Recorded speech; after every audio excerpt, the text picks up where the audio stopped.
Аарамд дэглэлт гэж зүйл их бага хэмжээгээр үргэлж байсаар ирсэн зүйл гэдэг. Гэхдээ 1980-ад оны ихэнх үеэс зөвлөлт холбоот улсад цэргийн дэглэлт улам гаарч эхэлсэн гэж үздэг байна. Энэ л үед зөвлөлт холбоот улсыг донслогсон нэгэн хэрэг гарсан бөгөөд энэ түүхийг сонссон хүмүүс талцсан хуваагддаг. Хэнийх нь зөв буруу гэдэг дээр үргэлж маргаан дагуулсаар байдаг нэгэн түүхийг өнөөдөр ярих болно. Дэглэлт гэж зүйл аарамд байх ёстой. Тэгж байж л олон аавын хөвгүүдийг зангидаж дэг журманд оруулна гэж ярьцгаадаг. Энэ манад одоо үед ч үе үе сөхөгцөр байдаг сэдвүүдийн нэг үлээ. Гэхдээ хэрвээ энэ дэглэлт нь хэрээс хэтрээд эхлэвэл яг яах ёстой вэ? Тэр хэм хэмжээг хэн тогтоох ёстой бол? Бидний ярих зөвлөлт холбоот улсад гарсан энэ хэрэгт дэглэлт нь хэрээс хэтэрснээс болж ямар эмгэнэлтэй үр дүнд хүрсэн тухай түүх юм.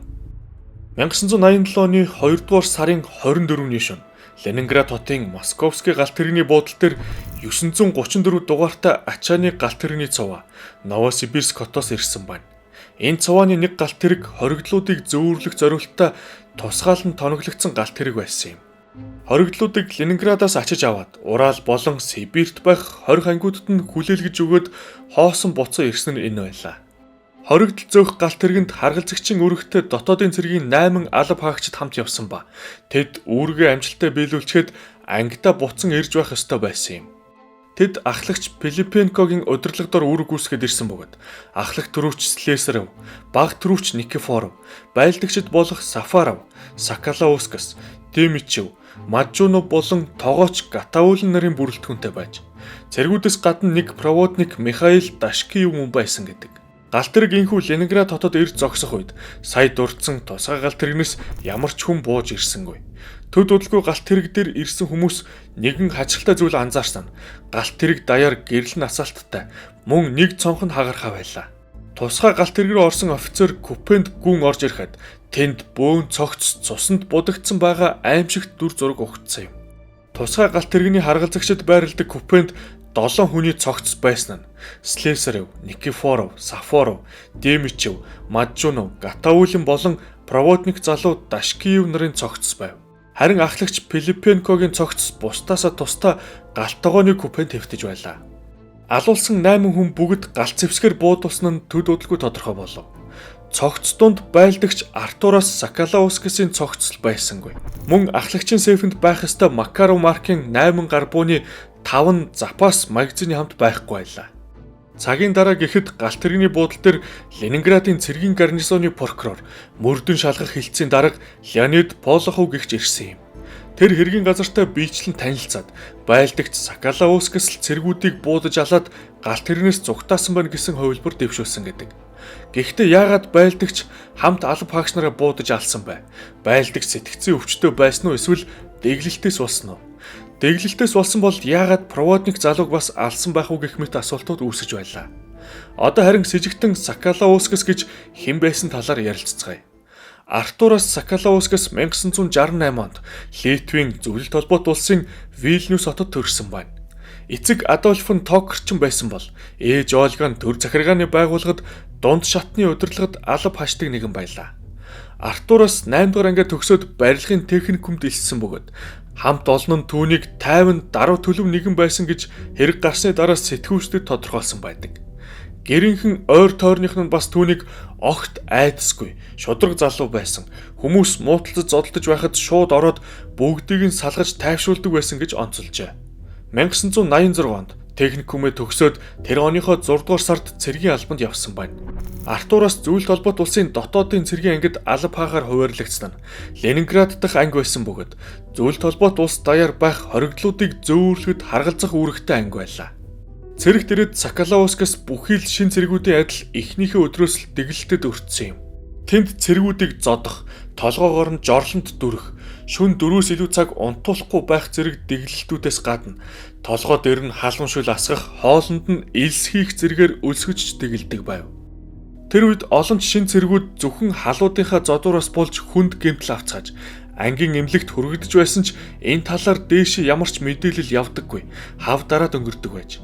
Соколоускас ч гэсэн гэмтэл авсан нь чихийг нь сэт татаад толгойг нь хүнд түлхүүрээр цогсон байна.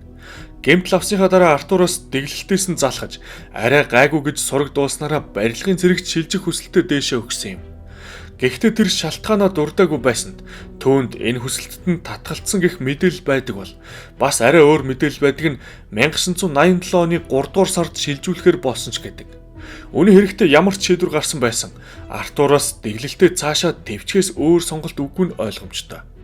Залуу ар гэрийнхэн болон хайртай эмэгтэйнхээс санааг зовоохгүйгээд захидлуудаа дэглүүлдэг талаар огт дурддаггүй байлаа.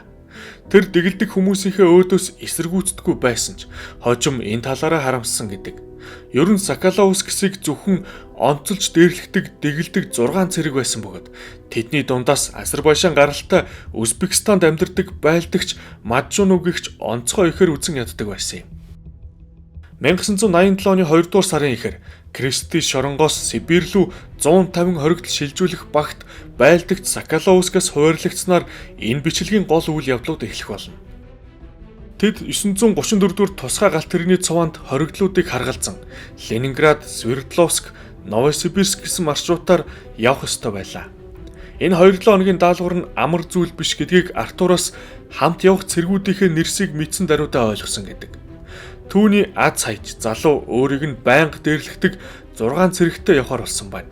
Эсвэл аз хайсандаа ч биш энэ 6 цэрэг Артурсаар зугаагаа гаргах гээд захиалж авсан ч үж мэдэх юм. Хожим Артурстай сайн харилцаатай байсан нэгэн байлдагчийн хэлснээр Артураас өөрт нь тохиож болох хамаг муу зүйлд бэлтгэлтэй байсны дээр хамт явах цэргүүдийнхээ талаар хамгийн адгийн амьтдаа таарчлаа гэж хэлсэн гэв. Ингээд 2 дугаар сарын 19-ний өдөр галт тэрэг хөдөлсөн юм. Эхний өдрөөл ахлагч Алексей Пилипенко Соколовскисийг манаанд гаргаж 24 цаг болоход нь огт солиогүй байна.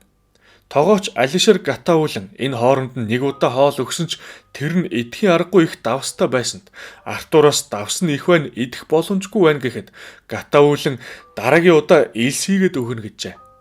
24 цаг нойр хоолгүй манаанд гарсан байлдагч бусад байлдагч дээр ирж солигдохыг гуйсан ч нөгөө хэдэн залууг солих нь байтугай шоолон инээлтэд зодоод буцаагаад манаандаа гаргээд хөөгд явуулсан байна.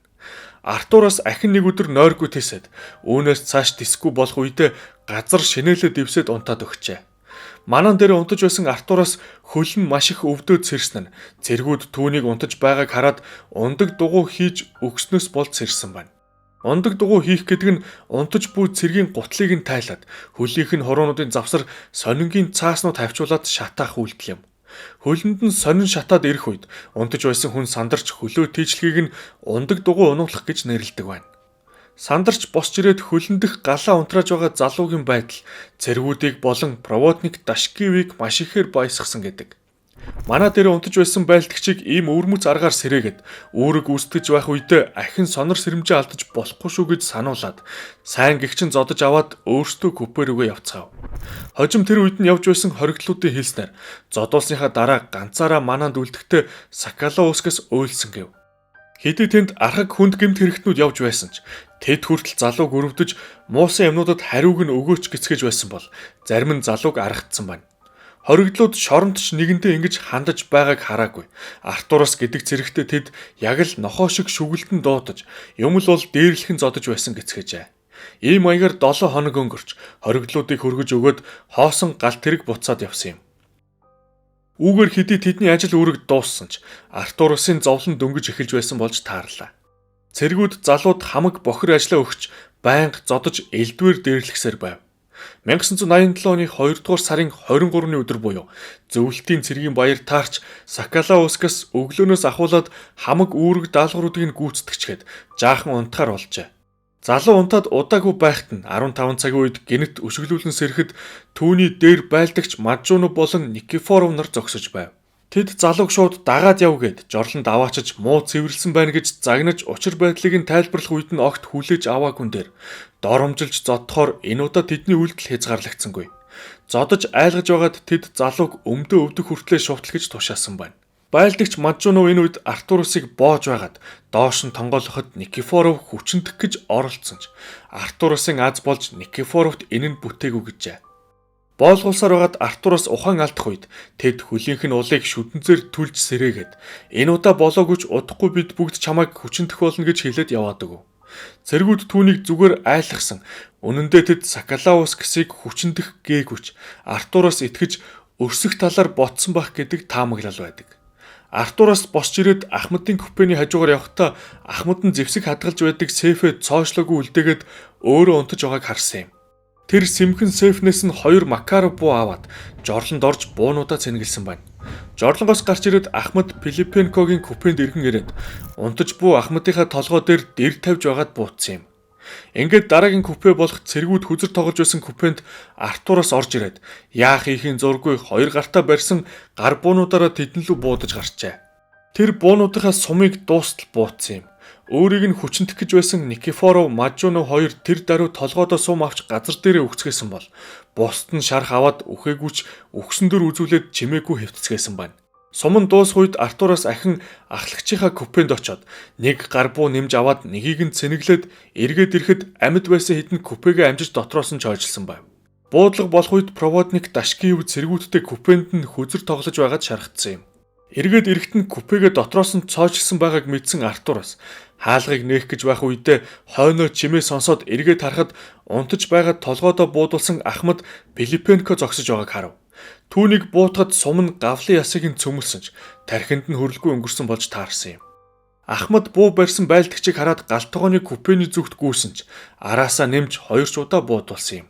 Гэсэн ч тэр үүнийхээ дараа үхээгүй болж таарсан бөгөөд үхсэн дүрсгэж хэвтэж байгаад Артурасыг холдсны дараа ширээн доор мөлхөн орж хэвтсэн байна. Пилипенко тэндээ цус алдаж байгаа төд удалгүй өгсөн юм. Түүний үхлээс хэдэн сарын дараа хүүн төрж тэр болж чадалгүй өгчээ.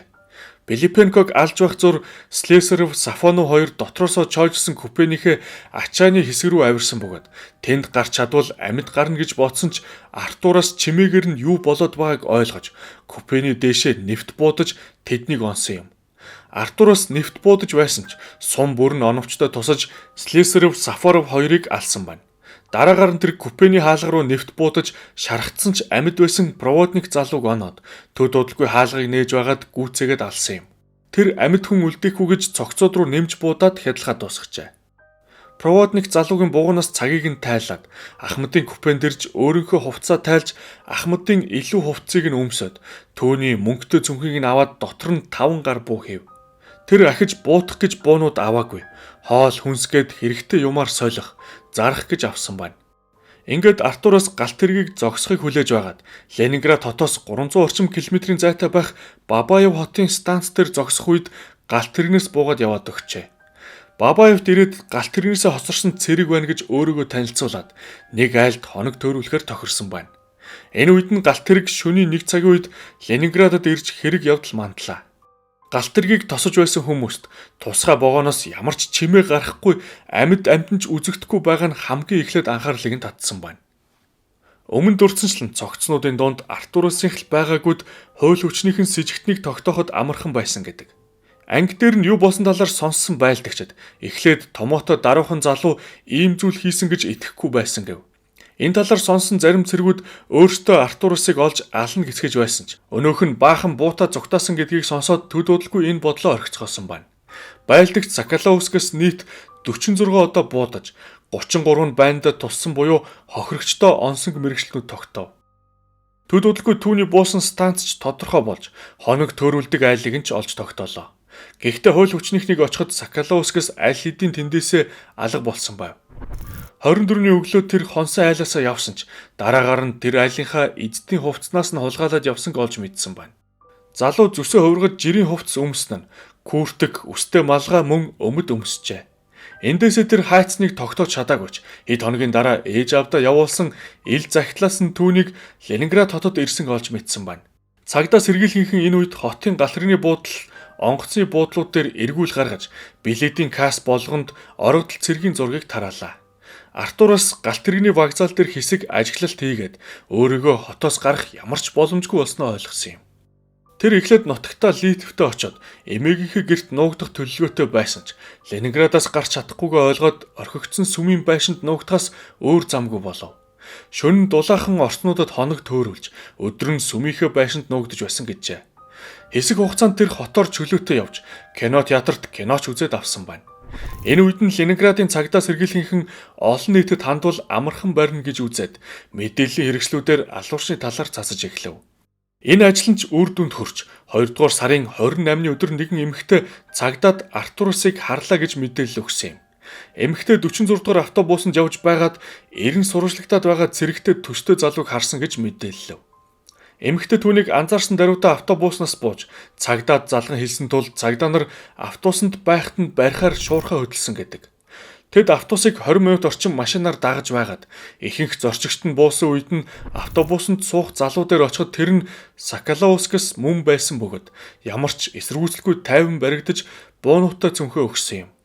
Гэвч тодорхой бус шалтгаанаар залууг тэр үед нь нэгжээгүй бөгөөд халаасанд нь 2 цэнэгтэй буу байсанг мэдээгүйч аз болж залуу буутсангүй.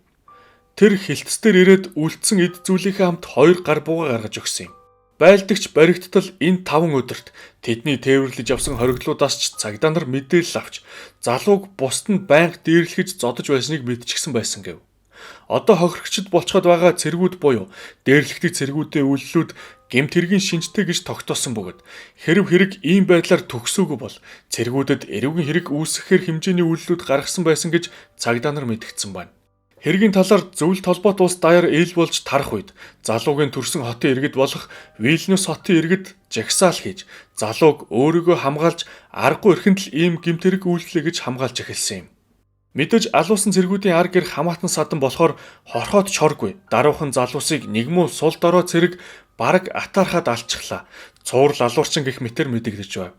Хүмүүс ямар ч байр суурь үзэл бодолтой байсан мэдээж хуулаараа Соколовскст ялын дээд хэмжээ буюу цаазаар авах ял оноох байлаа. Тэр оныхоо 5 дугаар сард Москва хотын Сербскийн нэрэмжит шүүхийн сэтгэл судлалын хүрээлэнд Соколовсксыг шинжилж үзээд сэтгцийн хувьд эрүүл гэсэн дүгнэлт гарч шүүхэд хэргийг нь шилжүүлсэн ч шүүх тэр даруй Ленинград руу буцааж явуулах гэж яарсангүй. Москвагийн хорхид тэр тодорхой бус шалтгаанаар 3 сар хоригдож 87 оны 9 дугаар сарын сүүлээр л Ленинградын хорхид авчирсан байна. Москвад очихоос өмнө гайгүй байсан ч тэнд хэдэн сар болоод ирэхдээ сэтгцийн хувьд эрс муудаад ирсэн юм. Артураас хэргийн материалтайгаач танилцж чадхаа байж хүмүүсийг танихгүй болоод ирэх үед ахин сэтгцийн шинжилгээнд явуулсан ч энэ удаа Ленинградын эмчнэр рүү явуулжээ. Тэнд нь энэ удаад сэтгцийн эмгэг байна гэж дүгнэлт гаргасан юм. Эхлээд хүмүүс энэ дүгнэлтэд эргэлзэж худлаа хэрэгээс мултрах гэж жүжиглэж байна гэсэн ч давтан шинжилгээгээр тэр тусмаа тусгай тоног төхөөрөмжөөр залуугийн тархинд ихээхэн өөрчлөлт доголдол байгааг илрүүлсэн байдаг.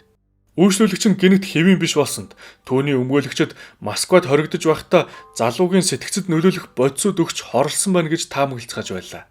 Ингээд Артуроос сэтгцийн хувьд эрүүл биш гэсэн дүгнэлт гарсанд шүүж чадахгүй Ленинградад эмчилгээнд явуулж байх үед нь зөвлөлт засаг 90 онд унаж Артуросын төрсөн Литв улс тусгаар улс болсонд Оросууд Артуросыг Литвийнхэн сэтгцийн эмнэлэгт шилжүүлээ өгсөн юм. Түүний ээж аав хоёр болсон явдлаас хойш сэтгэл зүйн хүнд байдалд байсаар биеийн муудаж арай л нас барчхаагүйч архаг өвчтөй хүмүүс болжээ.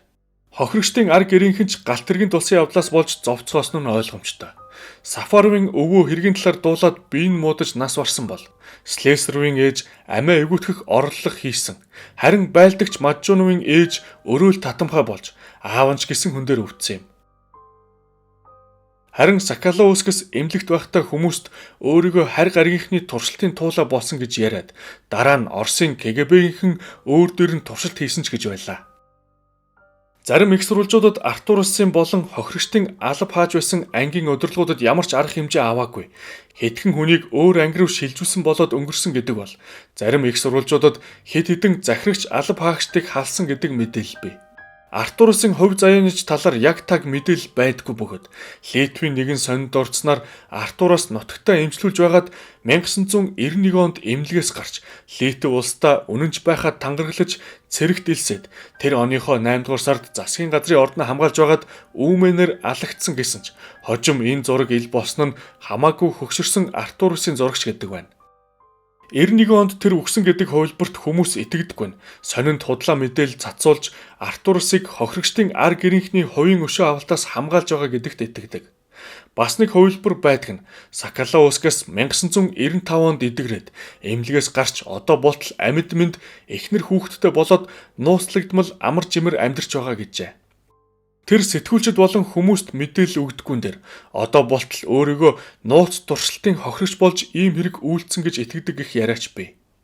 Одоо үед энэ түүхийг сонссон хүмүүс зарим нь Сакалаускас хүмүүс алаагүй араатнууд алсан, аргагүй байдал түүнийг оруулсан гэж өмөрдөг бол яаж дарлуулсан бай арайч хүмүүсийн аминд хүрэх ёсгүй байсан гэж хоёр тал болон маргалддаг. Ер нь бол мөнхийн маргаан дагуулж байдаг түүх үлээ. Энэ хүрээд манай бичлэг төгсөж байна. Та бүхэн энэ түүхийн талаар өөрсдийн санаа сэтгэлдлийг комментоор хуваалцаарай. Мөн бичлэг таалагдсан бол лайк дарахаа мартаоцай. Удахгүй улам сонирхолтой бичлэгүүдээр уулзах болно. Баяр та.